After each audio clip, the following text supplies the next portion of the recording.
So, you guys, I keep getting this message, and I keep getting it over and over again, and it's like it's a war coming. It's a war coming because more of us are getting awoken, and like these apps like TikTok and other social medias is allowing us as globally to get the information that divine wants us to get, right? And as we gain this information and as we gain awoken, we seem to have the calling to like go teach more people and to like help more people awaken, because it's like when you wake up you can't go back to sleep. You feel me? And it's starting to cause a lot of problems, period. Universal problem, because we really see what's going on, and the kids also see what's going on, because it's at this point you can't hide what's going on, right? But the system is made for us to fail in America and in other countries, because these politicians, these um, lawyers, these police systems, these gangs, and when I mean gangs, I mean police gangs, the feds, the doctors, um, you know, some of these musicians, and all of these amazing artists, and not just the artists too, though. It's like people from different fields, right? Are like really at the point where as though they are promoting things that is not good for us. When I mean us, I mean mankind, you know? And they are sitting here acting as though we don't see what's going on, right? And you gotta understand that even though we spiritual beings having a human experience, even some of us, when I mean some of us, I mean some of the I ams, some of the vessels are being used for entities and not necessarily good entities, right? So there are people out here that's like killing massively, killing a lot of people messlessly, just killing them, you know, for whatever reason it is. Like I seen an article about how people are shipping penis out of the country. I see an article about how abortion situation. I see an article about gang violence. I see articles about all these things, and we are so awoken, and we know what's going on, but we cannot do it because we scared to an extent. And why?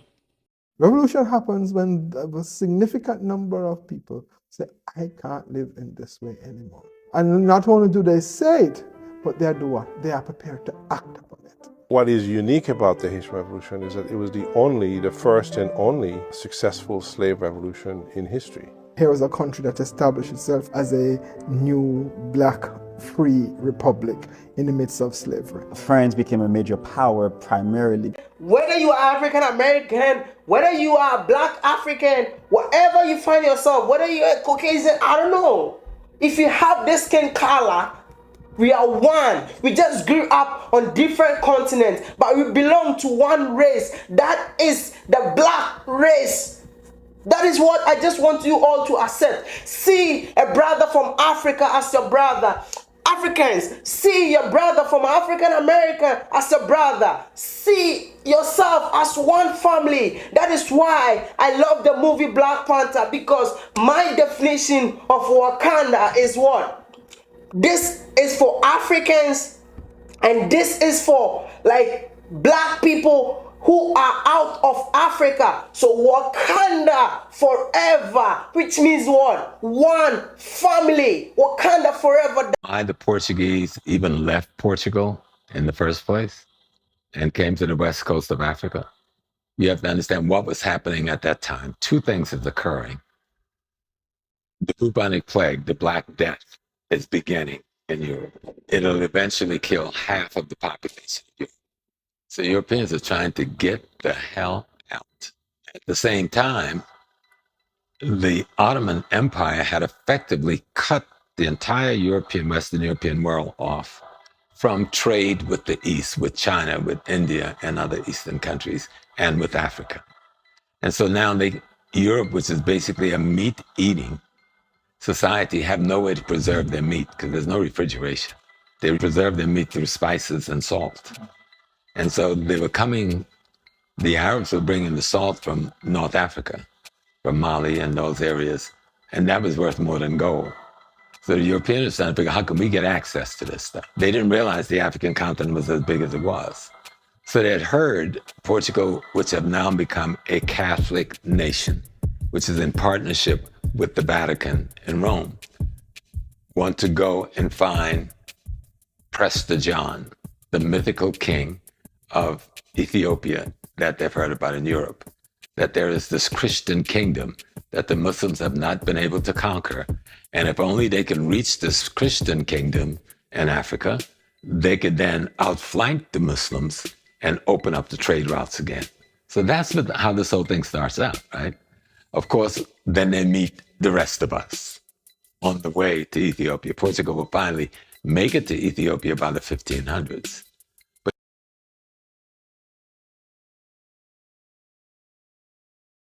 Happening in West Africa, but we very seldom. There are nations known as Dartichet.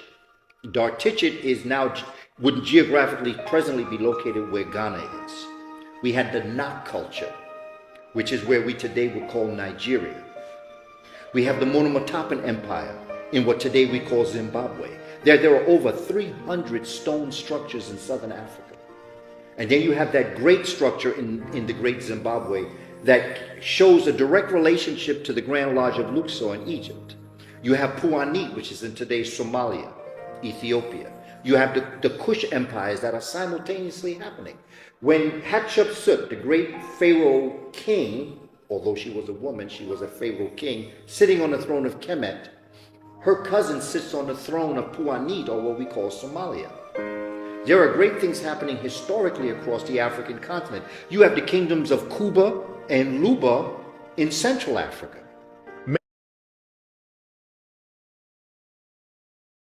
In the 16th and 17th centuries, the kings continued to trade pepper, gold, and ivory, and other goods exclusive to our soil, most commonly rubber and palm oil. Since our exports were much distinguished, they attracted business from the Dutch and English, whose ships gave a direct link to Western markets. We were their only suppliers. The rest departed, leaving our king to monopolize trade in the area, which gave him a warier outlook of the Western visitors, who used some Africans as partners, the rest as prisoners. Anyway, back to me. Oba and his officials are in the foreground, as you can see, to convey their dominance of the relationship, because they were commonly accommodating trading ships that were often laden with brass from European nations before all the invasions. The people of Benin made art with the brass, and all of the images charted the past. That's why every single scene covers kings and queen mothers.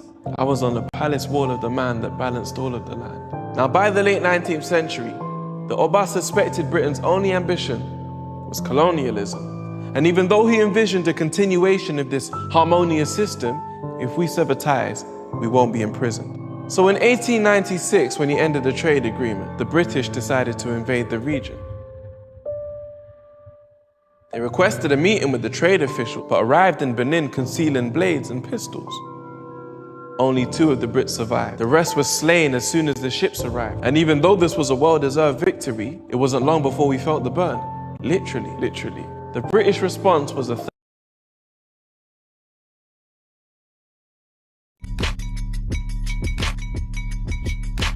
Now, since Europeans landed in Africa, they've always either hidden or created conspiracy theories around ancient African kingdoms. The first time I came across this was in South Africa. Now, the European descendants in South Africa want to claim rights to the land.